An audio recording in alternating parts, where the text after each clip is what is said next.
नमस्कार, मी अक्षय पुन्हा एकदा तुम्हा सर्वांचं एडीएन बातमीपत्रात मनपूर्वक स्वागत करतोय। आज दिवसभरात घडलेल्या संपूर्ण घटनांचा आढावा आपल्याला घ्यायचाच आहे, परंतु त्या अगोदर नजर टाकूया आज दिवसभरात घडलेल्या काही महत्त्वाच्या आणि ठळक घडामोडींवरती। मुंबईच्या आझाद मैदान येथे उपोषणाला बसलेले मराठा आंदोलक मनोज जरांगे पाटील यांनी अखेर आपलं उपोषण सोडलं असून उपचारासाठी ते छत्रपती संभाजीनगरात दाखल झाले। त्यांनी माध्यमांशी संवाद साधताना लढाई जिंकल्याचं म्हटलंय। आजचा जी.आर. हा जी.आर. नसून माहिती पुस्तिका आहे। आजच्या निर्णयात आम्हाला नवीन असं काहीही मिळालेलं नाहीये, त्यामुळे आम्हाला पुन्हा एकदा न्यायालयाच्या दारात जावं लागणार आहे। मी त्याकरिता दिग्गज वकिलांची फौज घेऊन न्यायालयात जाईल असं प्रतिपादन मराठा आरक्षणाचे याचिकाकर्ते विनोद पाटील यांनी माध्यमांशी बोलताना सांगितलंय। आता बघूया सविस्तर बातम्या। मराठा आरक्षणाच्या मागणीसाठी मुंबईच्या आझाद मैदान येथे उपोषणाला बसलेले मराठा आंदोलक मनोज जरांगे पाटील यांनी अखेर आपलं उपोषण सोडलं असून उपचारासाठी ते छत्रपती संभाजीनगरात दाखल झाले। मुंबईवरून परतताच रात्री उशिरा ते गॅलेक्सी रुग्णालयामध्ये दाखल झाले। त्यानंतर त्यांनी माध्यमांशी संवाद साधताना लढाई जिंकल्याचं म्हटलंय। हा जी.आर. काढून मराठ्यांना ओबीसी घेतलं जातंय, आणलंय असं मागच्या दाराने ओबीसीच्या नेत्याचं म्हणणं आहे। याचा अर्थ आता बी मराठ्याला कळाला का? मराठी ओबीसीत आले, 100% आले। कोणावर विश्वास ठेवून आपल्या पोराबाळाचं लेकराबाळाचं वाटोळ करायचं आणि मागच्या दारा फारातून नाही, ते कणाकणा उठलेत मंत्रालयातून, कणाकणा व्यासपीठावर आलेत, कणाकणा तिथे सह्या केल्या, जी.आर. लिहिलाय राज्यपालांच्या सहीनं। आणि मागचं पुढचं कसं असतं? मराठी नियमात हे हैदराबाद गॅझेटियर मध्ये येत, त्याच्यामुळं मराठवाड्यातला मराठा थोड्याच दिवसात तुम्हाला पुरा आरक्षणात गेलेला दिसणार। मिशा पिळून नाही, छाती ठोकून सांगतो, पुरे मराठी मराठवाड्यातले आरक्षणातले गेलेले दिसणार। आणि पश्चिम महाराष्ट्राला सांगतो, शिवेंद्रराजे साहेबांनी जबाबदारी दिली, मी त्यांच्यावर 15 दिवस म्हणले होते, 1 महिन्यात मला तेही लागू पाहिजे हे सांगितलंय। हैदराबाद गॅझेटियर 1881 ला सांगतंय की 25 लाख कुणबी होती, 25 लाखाचे आतापर्यंत 6-6, 7-7 माणसं या कायद्याच्या दारा, 1.5 ते 2 करोड मराठी एकट्या पश्चिम महाराष्ट्रातली गॅझेटियर मुळे आज काय पाहिजे। मराठ्यांनी ह्या जी.आर.चा काही उपयोग नाही, हे खोटाच आहे, नोंदीत असलेले लोक याच्यात जाणारच नाही, असले म्हणणाऱ्या पैदाशीवर विश्वास ठेवूच नका। एकच मिनिट असल्या पैदाशीवरती विश्वास ठेवूच नका। आगे आगे देखो होता है काय। मुंबईत गए म्हणले पाय ठेवून देणार नाहीत, पाय ठेवून देणार नाहीत मराठ्याला, मराठ्याच्या पट्ट्याने कुठं पाय ठेवले, आणि मोकळे नाही आले, ओरिजिनल जिंकून आले। ओरिजिनल, परत कोणाला त्रास नाही, कोणाची चोरी केली नाही, कोणाची वस्तू उचलली नाही, गाड्या व्यवस्थित लावल्या, थोडा अंगात गुण आहे आमच्या, थोडंफार उड्या आणल्या असत्या, उली तिली पवले असतील, उली तिली झोके बांधले असते, पुलाला बांधू शकते, त्याचं ना करीत नाही रे बाबा मी। कबड्डी खेळले असतील, पाट्या सुरपाट्या खेळली, परत दही अंडी खेळले, जरूर ढोल ज्याला वाजले तिन्ही वाजले, नाचले थोडे। आमचं हिंदू येत, आम्ही आमच्यात मर्दानी खेळ थोडे संस्कार आणले असते, थोडे पट्टे उड्या कुस्त्या खेळले, जरूर त्या फाज हटेल काय, फाज हटेल ते ताज हटेल, हा ताज हटेल, ओंबर शिराय नाव जरा नीट ठोरे ते हाटला जिकडं तिकडं टाट्या मला नाही घेता। सगळीकडं माझे लेकरं शांततेत गेले, शांततेत आले, पण मराठीचे मान खाली होईन असं एकही पोरग वागलं नाही, जिंकून वापस आले। फक्त पुन्हा सांगतो, करील तर तुमच्या लेकरा बाळासाठी, वाईट पाऊल उचलणार नाही, कोणावर विश्वास ठेवू नका. तुम्हाला मराठवाडाच आरक्षणात घातलंय. 70 वर्ष गेलं नाही मराठवाडा आरक्षण. आता हळूहळू पाहण्यात जाईल ना, मग माझ्यावर विश्वास नाही ठेवायचा, चांगलं काम करणार त्यांच्या ठेवायचं वैर पोर तुम्हाला. तरुणांना नवीन सर्टिफिकेट काढण्याचं शासन निर्णयात कुठलीही तरतूद नाहीये. आजचा GR हा GR नसून माहिती पुस्तिका आहे. आजच्या निर्णयात आम्हाला नवीन असं काहीही मिळालेलं नाहीये, त्यामुळे आम्हाला पुन्हा एकदा न्यायालयाच्या दारात जावं लागणार आहे. मी त्याकरिता दिग्गज वकिलांची फौज घेऊन न्यायालयात जाईल, असं प्रतिपादन मराठा आरक्षणाचे याचिकाकर्ते विनोद पाटील यांनी माध्यमांशी बोलताना सांगितलंय. एक, मराठा समाजाने ताकदीचं आंदोलन केलं, आंदोलनकर्ते म्हणून उपाशी राहिले. मुंबईपर्यंत कधी न तेवढं संघटन आम्ही मुंबईपर्यंत नेलं आणि आंदोलन यशस्वी करण्याचा प्रयत्न केला. परंतु राज्य सरकारच्या वतीने जो काही कागद देण्यात आला, जो मी काही वाचला, त्याप्रमाणे याच्यामध्ये 2 गोष्टीचा उल्लेख आहे. एक उल्लेख आहे की मराठा समाजाला कशा प्रकारे आरक्षण मिळेल. जी नियमावली शासनाने या अगोदर घालून दिलेले कायदा आहे, त्या कायद्याचीच प्रिंट त्याच्यावर काढण्यात आलेली आहे. आणि उल्लेख आहे की हैदराबाद गॅझेटच्या संदर्भात शिंदे समिती अभ्यास करत आहे. मला जर विचाराल तर ह्या कागदामुळे आज सर्टिफिकेट मिळेल का, तर आज सर्टिफिकेट मिळू शकत नाही, कारण शासन निर्णय नाही. हा संदर्भ आहे, हा कागद आहे. या कागदामध्ये सांगितलेलं आहे की येणाऱ्या काळामध्ये अशा प्रकारे आमचा सरकारचा विचार आहे, विचाराधीन आहे, याचा अर्थ लागू होतो असं होत नाही. शासनाने फसवणूक करणं म्हणण्यापेक्षा शासनाने कागद दिला, हे तपासून घेण्याची जबाबदारी तिथं असलेल्या विधितज्ञांची होती. विधितज्ञांनी पुढं आलं पाहिजे, सांगितलं पाहिजे. विखे पाटील साहेबांनी पुढं आलं पाहिजे, सांगितलं पाहिजे याचा उपयोग कसा होईल. कारण मी कागद बघितल्यानंतर मी काही वकिलांशी चर्चा केली, त्यांच्या म्हणण्याप्रमाणे आज हा कागद लागू होत नाही. भविष्यात राज्य सरकार याचा निर्णय घेईल, अशा प्रकारचा कागद आहे. मनोज जरांगे यांच्या आंदोलनाला यश आल्यानंतर छत्रपती संभाजीनगरात भाजपच्या वतीने जोरदार जल्लोष साजरा करण्यात आलाय. छत्रपती संभाजीनगरच्या क्रांती चौक येथे मराठा भाजपच्या वतीने फटाके फोडत जल्लोष साजरा करण्यात आलाय.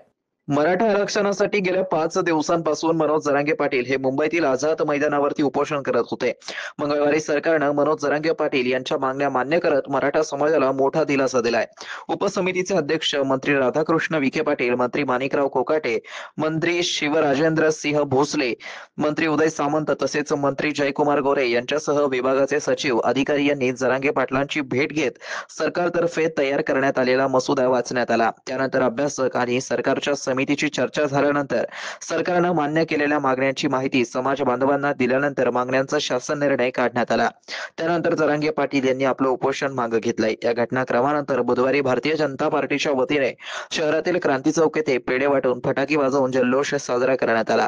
मराठा समाजाचा हा फार किचकट प्रश्न होता असं म्हणत भाजप शहर जिल्हाध्यक्ष किशोर शितोळे यांनी आपल्या भावना व्यक्त केल्या आहेत. अतिशय सुंदर कालचा जो निर्णय आहे आपण पाहिला की मराठा आरक्षणाचा अतिशय किचकट असा विषय होता, पण आजपर्यंत कोणत्याही विरोधी पक्षाने त्याचं फक्त राजकारण केलेलं आहे. आणि ज्या वेळेला देवाभाऊ मुख्यमंत्री पदावर बसतात त्या वेळेला मराठ्यांना वाटतं, धनगरांना वाटतं, कोणत्याही जातीला वाटतं की देवाभाऊ एक असं व्यक्तिमत्व आहे, असं नेतृत्व आहे की ते या प्रश्नाची समस्या आपली सोडवू शकतं. आणि कालही तसंच घडलंय की देवाभाऊंनी अतिशय संतुलित संयम राखत ज्या पद्धतीने शेतकऱ्यांच्या मुलांना पुढे घेऊन जाण्यासाठीचा जो निर्णय दिलेला आहे तो अतिशय मनोजदादा जे संघर्ष योद्धा मनोजदादा जरांगे पाटील आहेत त्यांच्याशी संवाद करून त्यांना सगळं दाखवून ज्या पद्धतीने निर्णय झालेला आहे तो समाजामध्ये सगळ्या जातींमध्ये आनंद निर्माण करणारा हा कालचा क्षण आहे. मला म्हणायचं की आता भारतीय जनता पार्टीमधल्या मराठ्यांना ओबीसीमध्ये देणार सर ज्याच्याकडे जे प्रमाणपत्र असेल त्याच्यातून त्याला ती उमेदवारी मिळेल. मुद्दा राजकारणाचा दुय्यम आहे. आज शेतकऱ्याचा मुलगा शिकला पाहिजे, त्याला नोकरी मिळाली पाहिजे, तो पुढे गेला पाहिजे. राजकारण हा प्राथमिकता नाही. तो अनेकांनी राजकारणाचा बनवण्याचा प्रयत्न केला. ज्यांनी कधी आरक्षण दिलं नाही अशांनी यावेळेला मराठीमध्ये एक शब्द आहे पहा, करंटी माया. तर ही करंटी माया दाखवणारे अनेक विरोधक यावेळेला या मोर्चामध्ये घुसत होते, त्या मोर्चाला उचकवण्याचा प्रयत्न करत होते, सामाजिक सामंजस्य बिघडवण्याचा प्रयत्न करत होते. पण देवाभाऊ एक असं शांत, संयमी आणि अभ्यासू व्यक्तिमत्व आहे की त्यांनी या सगळ्यासाठी कुठलीही अकसबुद्धी न ठेवता सगळ्यांनी त्यांना अडकवण्याचा प्रयत्न केला. पण महाराष्ट्राची सेवा करायची या लोकांनी निवडून दिलेलं हे व्यक्तिमत्व आहे. त्यांनी अतिशय सामंजस्याने ही सगळी समस्या सोडवलेली आहे, म्हणून आम्ही सगळेजण आनंद साजरा करतोय. छत्रपती संभाजी महाराज यांच्या अखंड शौर्याचा दीपस्तंभ या श्री ओम गणेश मंडळाच्या देखाव्याचं उद्घाटन मनपा आयुक्त जे श्रीकांत यांच्या हस्ते मोठ्या उत्साहात पार पडले. यावेळी महाराष्ट्र प्रदेश कार्यकारिणी सदस्य अनिल मकरिये यांची प्रमुख उपस्थिती होती. श्री ओम गणेश मंडळ औरंगापुरात छत्रपती संभाजीनगर आयोजित छत्रपती संभाजी महाराज यांच्या अखंड शौर्याचा दीपस्तंभ या संकल्पनेतून महाराजांचा संदेश देण्यात आलाय. या देखाव्याचं मनपा आयुक्त जे श्रीकांत यांच्या शुभ हस्ते उद्घाटन करून श्री गणेशाची आरती करण्यात आली.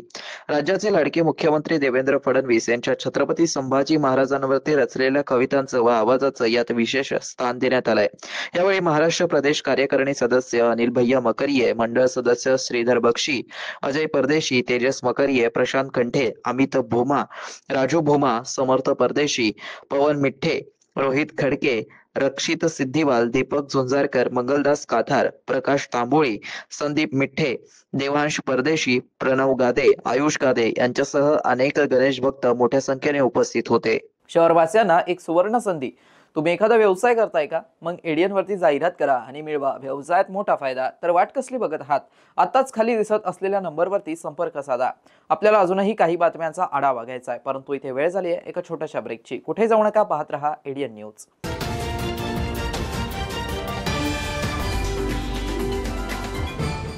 आपल्या सर्वांनाच आतुरता होती बाप्पाच्या आगमनाची. घरगुती गणेशोत्सव साजरा करणाऱ्या प्रत्येक गणेश भक्तासाठी याही वर्षी आम्ही घेऊन आलो आहोत एक विशेष कार्यक्रम, माझा एडियन गणेशा. या देखावा स्पर्धेत आपण आपल्या घरातील गणपतीच्या देखाव्यामध्ये इको फ्रेंडली गणपती यासारखे विषय मांडू शकतात. या सजावटीचे व्हिडिओ व्हॉट्सअप करा. या व्हिडिओचा कालावधी किमान 1 मिनिटाचा असावा. सहभागी गणेश भक्तांचे निवडक व्हिडिओ एडियनवर प्रसारित करण्यात येतील. यातील काही निवडक विजेत्यांना आकर्षक बक्षिसेही देण्यात येतील. तर वाट कसली बघताय? त्वरित आपला मोबाईल उचला आणि आडव्या मोबाईलमध्ये आपल्या बाप्पाच्या सजावटीचा व्हिडिओ करून खाली दिलेल्या नंबरवर व्हॉट्सअप करा.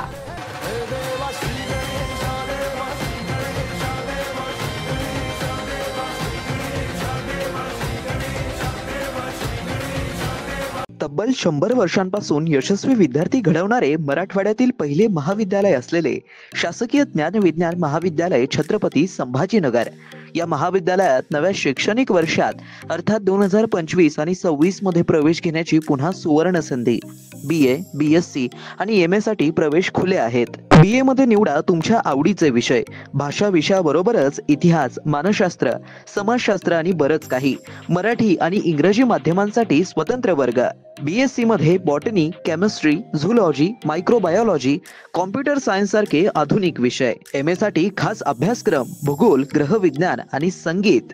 शिक्षणाची उत्तम व्यवस्था, कमी खर्चात मुलामुलींसाठी महाविद्यालयाची प्रशस्त इमारत, स्वतंत्र ग्रंथालय, वाचनालय, अभ्यासिका, मुलींसाठी लेडीज रूम, प्रयोगशाळा, वसतिगृह आदींची व्यवस्था.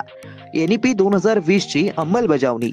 MPSC, UPSC पूर्व प्रशिक्षणाची खास सुविधा. स्पोर्ट्स, NCC, NSS आणि स्किल बेस्ड कोर्सेससह तुमच्या सर्वांगीण विकासाची हमी. प्रवेशासाठी आजच संपर्क करा. कला शाखेसाठी 9823 139664, BSc साठी 9823 04 23 59, 11वी विज्ञानसाठी 9503 81 89 94 आणि 11वी कला शाखेसाठी 9922 90 09 34. तर वाट कसली बघताय? आजच तुमच्या उज्ज्वल भविष्याची निवड करा. शासकीय ज्ञान विज्ञान महाविद्यालय. Educate, empower, enlighten. मनोवृत्ती घडवा, भविष्य घडवा. आजच आपला प्रवेश निश्चित करा. 10वी 12वी झाली, आता पुढे काय? शहराच्या मध्यवर्ती ठिकाणी असलेल्या महाविद्यालयाच्या शोधात आहात तर सर्व विद्यार्थ्यांसाठी एज्युकेशनचा मास्टर स्ट्रोक. विवेकानंद शिक्षण संस्था संचालित विवेकानंद कला सरदार दलीप सिंग वाणिज्य व विज्ञान महाविद्यालय समर्थनगर छत्रपती संभाजीनगर. NEP राष्ट्रीय शैक्षणिक धोरणानुसार BA, BCom, BSc, BBA 2025 व 26 साठी प्रवेश प्रक्रिया व नोंदणी सुरू झाली आहे. यशवंतराव चव्हाण महाराष्ट्र मुक्त विद्यापीठ नाशिक व इंदिरा गांधी मुक्त विद्यापीठ दिल्ली हे अभ्यास केंद्र उपलब्ध आहेच, परंतु आपल्या शहराच्या मध्यवर्ती ठिकाणी प्रशस्त इमारत, 3ही विद्याशाखा, 16 विषयामध्ये PGचे अभ्यासक्रम, शिवाय 11 विषयात PhD रिसर्च सेंटर, गुणवत्तापूर्ण व दर्जेदार शिक्षण, 50 वर्षांची उज्ज्वल परंपरा.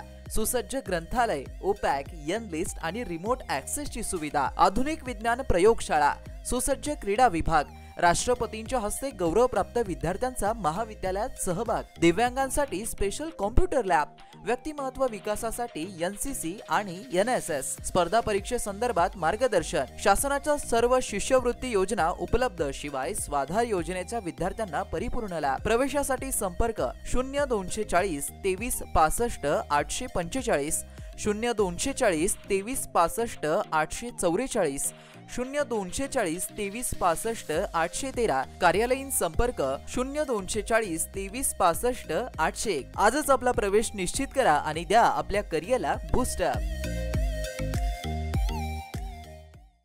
अनेकांच्या मनात स्वप्न असते की देशाची सेवा करायची, परंतु काही लोकच योग्य प्रशिक्षण घेऊन ते वास्तवात पूर्ण करतात. वास्तविक सैनिक बनणे सोपं काम नाही, कारण प्रशिक्षणाच्या मैदानापासून ते युद्धाच्या रणांगणापर्यंत प्रत्येक क्षण संघर्षमय असतो. फक्त जो इमानदार, समजूतदार असेल आणि ज्याची इच्छाशक्ती प्रबळ असेल असाच व्यक्ती या क्षेत्रात टिकू शकतो. प्रत्येक वर्षी अनेक परीक्षार्थ्यांना यश प्राप्त होते, ते फक्त आणि फक्त गरुड झेप अकॅडमी. पंख आम्ही देतो, उंच भरारी तुम्ही घ्या.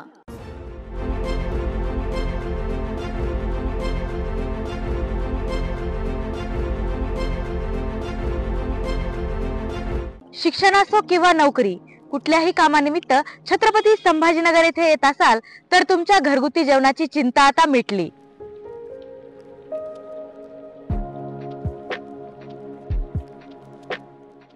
माझं नाव विलास साबळे, मी राहणारा तथा जालन्याचा. मी छत्रपती संभाजीनगरमध्ये 5 ते 6 वर्षापासून MPSC ची तयारी करतो आणि जेव्हापासून इथे आलेलो तेव्हापासून मी रुचिरा स्वयंपाकघरामध्ये जेवण करतो. घराच्या जेवणाची मला थोडी पण आठवण येत नाही, कारण रुचिरा स्वयंपाकघराचं जेवण हे घरच्या जेवणासारखं आहे आणि इथल्या जेवणामध्ये टेस्ट आहे त्याच्यामध्ये सांगायचं झालं तर खूप सगळ्या गोष्टी आहेत की त्या टेस्टी आहेत आणि इथल्या जेवणाचा माझ्या बॉडीवरती कसलाही दुष्परिणाम झाला नाही. आणि सेकंड थिंग म्हणजे इथे हायजीन आणि फूड टेस्ट खूप छान प्रकारचे आहे. तकरीबन 15 साल से आता हूँ. जब भी वेजिटेरियन खाना दिल बोला तो यहाँ आके खाता हूँ, क्योंकि यहाँ का टेस्ट और क्वालिटी बहुत अच्छी है. और ये लोग जो सामान इस्तेमाल करते हैं पकाने के लिए एकदम क्वालिटी वाला सामान रहता है और यहाँ पे साफ सफाई भी काफ़ी रहती है और टेस्ट भी अच्छा रहता है. और स्पेशली मैं तो बोलूँगा यहाँ का जो जवारी की रोटी और बेसन जो क्या बोलते पिठला भाकरी एंड दैट थिंग बैगन का भरता जो रहता है वो काफ़ी टेस्टी है. और दूसरा जो है ये आलू पराठा, मेथी paratha, puran poli, they are good in taste, very fine and I am satisfied with. घरगुती जेवणाच्या चवीसाठी एकदा अवश्य भेट द्या रुचिरा स्वयंपाकघर येथे. मस्त मास्क पहना रे तूने. Thank you sir. वो जान बचाने के लिए पहनना पड़ता है ना सर. रेडीमेड है या टेलर मेड है? ऑनलाइन ऑर्डर किया है सर. एक और है क्या? है ना सर. देना. बहुत मस्त लगे आपको. ये ना सर. सर ये ना भाई, जान बचाने के लिए बाइक चलाते वक्त सिर्फ खोपड़े पे मास्क पहनेगा तो खोपड़े को कौन बचाएगा? समझ गया सर. हेलमेट ऑनलाइन ऑर्डर कर, वरना हमेशा के लिए ऑफलाइन हो सकता है. Okay sir. ये ले. चल हम ये भी ऑनलाइन भर दे. हेलमेट पहने, ट्रैफिक नियमों का पालन करे, जिंदगी के सफर को सुरक्षित रखे.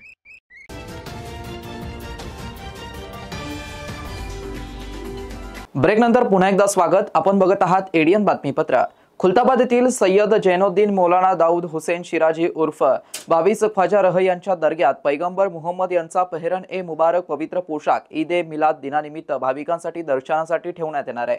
तर याचप्रमाणे 22 ख्वाजा दर्ग्याच्या समोर असलेल्या हजरत बाबा बुरहानुद्दीन औलिया दर्ग्यात मुह ए मुबारक म्हणजेच मिशीचा केस भाविकांसाठी दर्शनासाठी ठेवण्यात येणार आहे। हा पवित्र पोशाख वर्षातून केवळ एकदाच दर्शनासाठी उपलब्ध करून दिला जातो। या विशेष दर्शन सोहळ्याला पेहरन ए मुबारक असं संबोधलं जातं। त्याप्रमाणेच 22 ख्वाजा दर्ग्याच्या समोर असलेल्या हजरत बाबा बुरहानुद्दीन औलिया दर्ग्यात मुह ए मुबारक म्हणजेच मिशीचा केस भाविकांसाठी दर्शनासाठी ठेवण्यात येणार आहे। या पवित्र दर्शनासाठी देशभरातून आलेले मुस्लिम भाविक मोठ्या श्रद्धा व भक्तिभावाने सहभागी होतात।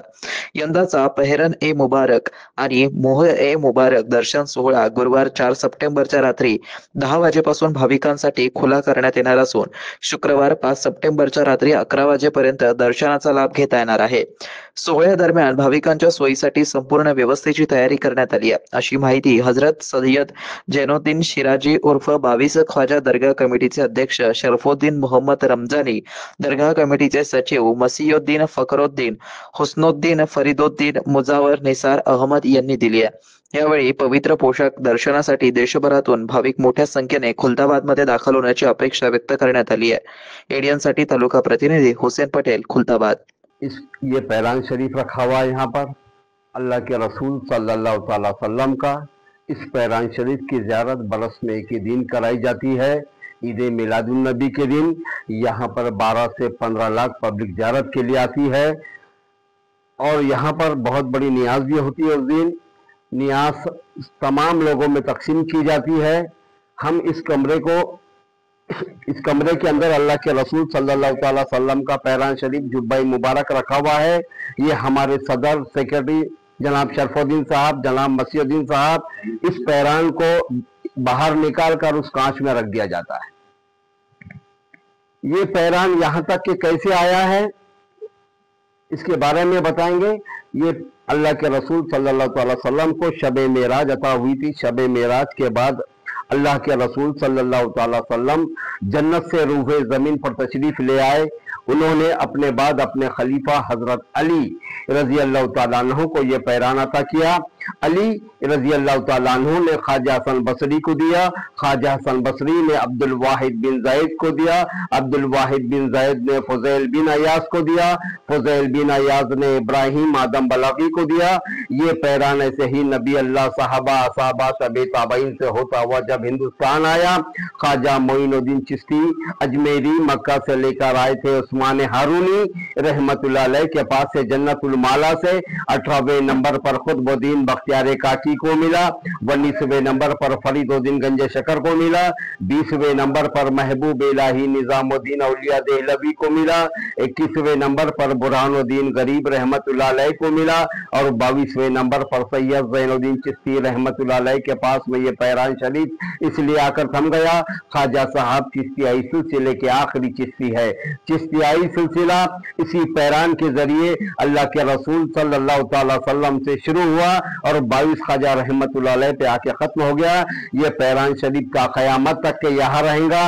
इस पैरान की ज़ियारत बरस में एक ही दिन कराई जाती है, ईद मिलादुन नबी के दिन। यहाँ पर 12 से 15 लाख पब्लिक ज़ियारत के लिए आती है। उस दिन यहाँ पैरान मुबारक महफूज है। इस कमरे के अंदर पैरान शरीफ महफूज है। इसे सिर्फ 11 रबीउल अव्वल ईशा की नमाज के बाद में निकाल कर उस कांच में ज़ियारत के लिए रख दिया जाता है। उस दिन यहाँ ज़ियारत के लिए 12 से 15 लाख पब्लिक आती है। इंशाअल्लाह ताला तमाम ज़ाहिरीन भी आए और यहाँ की ज़ियारत करे अल्लाह के रसूल सल्लल्लाहु अलैहि वसल्लम के पैरान मुबारक की। उस दिन यहाँ दरगाह कमेटी की तरफ से नियाज का बंदोबस्त किया जाता है। मीठा खाना मुजाफिर पकाया जाता है। जितने भी ज़ाहिरीन आते हैं तमाम ज़ाहिरों में तकसीम किया जाता है। हाँ, मेरा नाम शेख इकबाल शेख शरफुद्दीन है। मैं खुद्दामीन कमेटी दरगाह जात अब्द खुद की तरफ से ये ऐलान करता हूँ कि ज़ियारत का जो सिलसिला है वो 4 सितंबर बरोज़ जुमे रात 9 बजे से ज़ियारत का सिलसिला चालू रहेगा और 25 घंटे तक कंटिन्यू ज़ियारत होते रहेंगी पैरान मुबारक की। और जुम्मा की रात 11 बजे रात को है ना क्लोज होंगे ज़ियारत का सिलसिला। तो तमाम ज़ायरीन से हम अपील करते हैं कि खुलदाबाद शरीफ आइए। सारा इंतज़ाम है कमेटी की तरफ से और ज़ियारत के लिए ज़ायरीन के लिए सारी सुविधा है। ज़ायरीन के लिए सुविधा है, इज्तिमा मंडल की बसें है और पुलिस ट्रैफिक पुलिस है, पूरा पानी का इंतज़ाम है, लाइट का इंतज़ाम है और दरगाह कमेटी की तरफ से खाने का इंतजाम है, मीठे का इंतजाम है, पानी पीने का इंतजाम है। और यहाँ पर बहुत सारे क्या वॉलंटियर है, हजरात है, खादिम हजरात है। उसके बाद है ना कॉलेज से नौजवान है, पुलिस का अच्छा इंतजाम है और होमगार्ड वगैरह भी है। बुबुळामुळे येणारे अंधत्व दूर करण्यासाठी मरणोत्तर नेत्रदान करून अंध व्यक्तीस बुबुळाचं प्रत्यारोपण करणं हा एकमेव मार्ग होय। अशा प्रकारे नेत्रदान करून आपण दृष्टीचं दान करून मरणोत्तर ही कार्य जगू शकतो। त्यामुळे प्रत्येकाने नेत्रदानाचा संकल्प करावा असं आवाहन शासकीय वैद्यकीय महाविद्यालयाच्या नेत्र विभागाच्या प्रमुख डॉक्टर अर्चना पाटील वरे यांनी केलंय। नेत्रदान पंधरवड्यानिमित्त आज जिल्हाधिकारी कार्यालयातील नियोजन सभागृहामध्ये नेत्रदान व नेत्राची घ्यायची काळजी याबाबत डॉक्टर अर्चना पाटील वरे यांचं व्याख्यान आयोजित करण्यात आलं। जिल्हाधिकारी दिलीप स्वामी हे अध्यक्षस्थानी होते। निवासी उपजिल्हाधिकारी जनार्दन विधाते, जिल्हा पुरवठा अधिकारी प्रवीण फुलारी, उपजिल्हाधिकारी डॉक्टर सुचिता शिंदे, एकनाथ बंगाळे, उपविभागीय अधिकारी डॉक्टर व्यंकट राठोड, नेत्रतज्ञ डॉक्टर शोभा झवर आदी उपस्थित होते। डॉक्टर अर्चना पाटील म्हणाल्यात की आपल्या देशात बुबुळामुळे आलेल्या अंधत्वाचं प्रमाण मोठं आहे। यापैकी 1% लहान बालके असतात। दरवर्षी 30,000 लोकांना नेत्र बुबुळाची गरज भासते। प्रत्यक्षात केवळ 3,000 बुबुळेच प्राप्त होतात। त्यामुळे नेत्रदान विषयक जनजागृती होणं आवश्यक आहे। नेत्रदान कोणीही करू शकतो। मृत्यूनंतर 6 तासांच्या आत मृतदेहाचे डोळे काढण्याचं काम नोंदणीकृत वैद्यकीय अधिकारी करतात। त्यामुळे नेत्रदानासाठी आपलं नाव नोंदवा। मृत्यूनंतर जवळच्या नेत्रपिढीशी आपल्या नातेवाईकांमार्फत संपर्क साधून नेत्रदान केलं जातं अशी माहिती डॉक्टर अर्चना पाटील यांनी दिली आहे। नेत्रदानाविषयक जनजागृतीपर पथनाट्य यावेळी सादर करण्यात आलं। प्रास्ताविक एकनाथ बंगाळे यांनी केलंय। जिल्हाधिकारी दिलीप स्वामी यांनी आपल्या मनोगतातून नेत्रदान संकल्प करण्याचं आवाहन उपस्थितांना केलं। जिल्हाधिकारी कार्यालयातील अधिकारी कर्मचारी यावेळी उपस्थित होते। एडियनच्या वतीने माझा एडियन गणेशा या सदराअंतर्गत सलग 4थ्या वर्षी घरगुती गणपती देखावा स्पर्धेचं आयोजन करण्यात आलं असून या स्पर्धेला उत्स्फूर्त प्रतिसाद मिळालाय। यात सहभागी झालेल्या काही निवडक परिवारांनी पाठवलेले देखावे पाहूयात।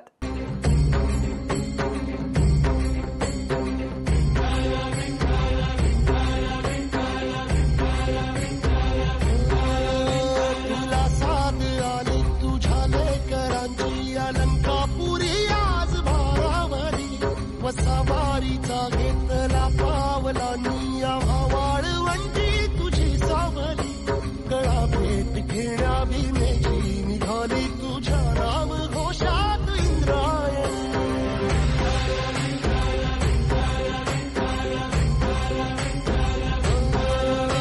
भिडे आसमंती ध्वजा वैष्णवांची उभी पंढरी आज नारावली तुझे नाव ओठी तुझे रूप जीवाला तुझी आस गाला गली जरी बाप साऱ्या जगाचा परी तू आमालेकरांची विठू माऊली।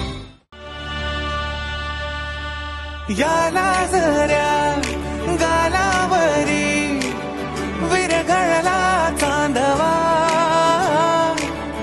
अन नजरेतुनी तू बोलताना बोलता कळला अर्थ हा नवा।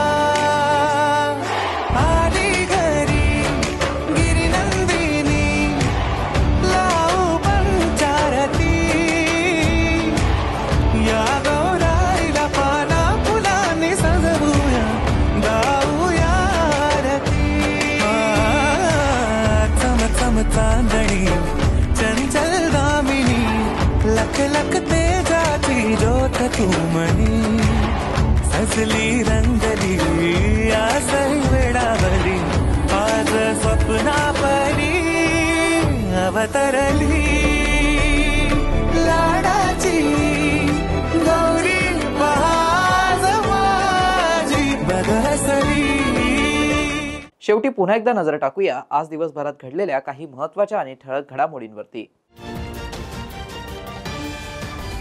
मुंबईच्या आझाद मैदान येथे उपोषणाला बसलेले मराठा आंदोलक मनोज जरांगे पाटील यांनी अखेर आपलं उपोषण सोडलं असून उपचारासाठी ते छत्रपती संभाजीनगरात दाखल झाले। त्यांनी माध्यमांशी संवाद साधताना लढाई जिंकल्याचं म्हटलंय।